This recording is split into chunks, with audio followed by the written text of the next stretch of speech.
part two, we will focus on.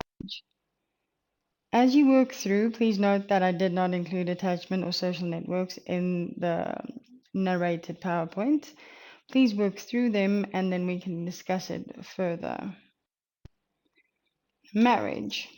Defined as a social institution where people commit themselves to a socially sanctioned relationship in which sexual intercourse is legitimized and responsibility for offspring and each other is legally recognized.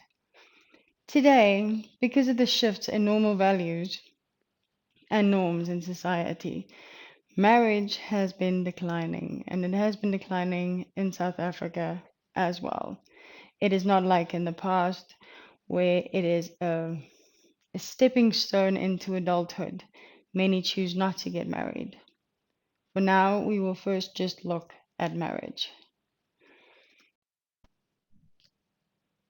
There is no clear definition of what is a successful and an unsuccessful marriage because people see good and bad from their own perspective. And also, every relationship, as in every marriage, can have good moments and it can have bad moments. No relationship is always sunshine and roses. However, there are numerous advantages of being in a happy marriage, which includes physical and psychological health. They live longer. It's a source of intimacy and friendship and support, an opportunity for emotional growth. It definitely has economic advantages, and it is the best institution in which to raise children. Of course, again, that is only if it is a happy marriage. If it is an unhappy marriage, it usually leads to depression, hostility, and anger, which can lead to physical illness. From their research, Levy and Olson identified 7 types of marital relationships, of which the first is vitalized, where both partners are satisfied on all aspects of their marriage. The second is financially focused, where they are bound by financial goals but dissatisfied with the rest of their marriage. Conflicted is when they don't really like their partner or their characteristics, but they are satisfied with the external aspects, such as leisure time activities. Harmonious is again when they like their partner, but they are dissatisfied with external aspects, such as leisure time activities. Traditional is when there's stress in a relationship, but family and religious life is very good. Balance is where there's satisfaction with almost all aspects in the marriage, and devitalize is, of course, dissatisfaction with most aspects. However, these 7 does not indicate if the marriage is successful or unsuccessful. Many people stay in a marriage when they are very unhappy, primarily because they think they might not get anything better, or it's better to know what you have. And then there are people that are quite happy in their marriage, but then consider divorce because they think the grass is greener. And we all know sometimes if the grass is greener, what's on the other side. There are various factors that can contribute to a chance of a successful marriage. First of which is age and maturity. Usually, young people that are teens or in their early 20s are seen as high risk marriages. This is mostly because, like we discussed before, with an Erickson, if you have not developed your identity, it could be a problem. Because relationships require sacrifices, compromises, and independence that is sometimes more difficult for people who don't know who they are yet. Also, these marriages have extra burdens that can include unplanned marriages, unemployment, difficult in laws that could have detrimental impact to the marriage. Secondly, similarity, what we discussed before. The more similar people are, the more similar their backgrounds is, their religion, the higher chance of that marriage being successful. Marital equity, of course, you just want to feel that everyone is bringing their part to the relationship. Effective interaction is where you kind of like your partner, which I think is kind of important in a marriage. and where you enjoy each other's company. There's trust, there's respect for one another, there's good communication, because good communication is the cornerstone of a healthy and successful marriage. People need to be able to speak and be honest with each other. However, successful marriages are not necessarily without conflict, and that is important to remember.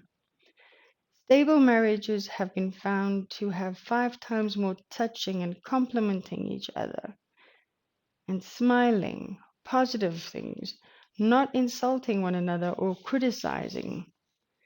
Personality factors has been found to play a role because the more positive personality traits like self-confidence, maturity, positive self-concept, and the ability to nurture each other is important.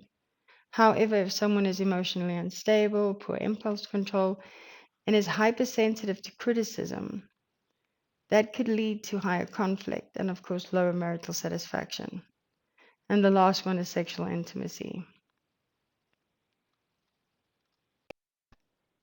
Marital satisfaction remains relatively constant. In other words, if the relationship or the marriage was initially happy, it will remain happy, and vice versa. If it started out unhappy, it will probably stay unhappy. And that is why it is a myth when someone say if we want to like our relationship isn't good, so maybe we should get married. That is not going to fix the problem and it's not going to fix the relationship. The other concept that we're just going to look at here is the upswing hypothesis of marital satisfaction. That just states that usually marital satisfaction is very high until the first child is born, and then it declines. But that makes sense because then parents have to do various things. They have to drive children around, they have tasks around the house, they have to work on their career, and thus there is less time to spend together as marital partners. And then again, marital satisfaction goes up again as soon as the children leaves the home. Then we can ask, does the marital relationship undergo any change as people grow older? It seems, again, like we mentioned before, that if a marriage starts off happy, it usually ends off happy. Older couples seem to have less conflict and are more happy. This is usually because they've shared various life experiences that has contributed to them being more compatible. They feel more similar in their personality, perspectives, and values. Older couples also report that the conflict declines and communication improves as they grow older. Empty nest syndrome is seen as a myth, or at least greatly exaggerated, because again, when children leave the home, it provides people the opportunity for greater intimacy and support and harmony. There's still pressure on a marriage in especially older couples when there's disease or they have to care for their partner. In marriage, you say in sickness and in health, and that is tested numerous times. Because what if your partner all of a sudden doesn't remember your name or can get aggressive? And now you have to take over the roles that he or she has done before. So that's numerous extra stress. It can be financial, psychological, that can impact the marital satisfaction. Communication styles associated with happy marriages are positive comments, and that is actually quite obvious, but not so much always. Because think about it, if people tell you positive things, the better you feel about yourself, and the better you can give to someone else, can give back. So at least your caring and loving comments should completely outweigh the negative comments. Do not get personal or destructive. This is a thing that most people do, or I can't say most, a lot of people do. If you fight about something, you cannot make it personally. You have to make it about something specific that someone has done. Do not attack someone on a personal level. and communicate at the right time, because a lot of us wants to fix things now, fight now. But now is a problem because maybe the partner needs time to first process what is happening, calm down, and then you can have a good conversation about what is truly happening. And that can contribute, of course, to positive relationships.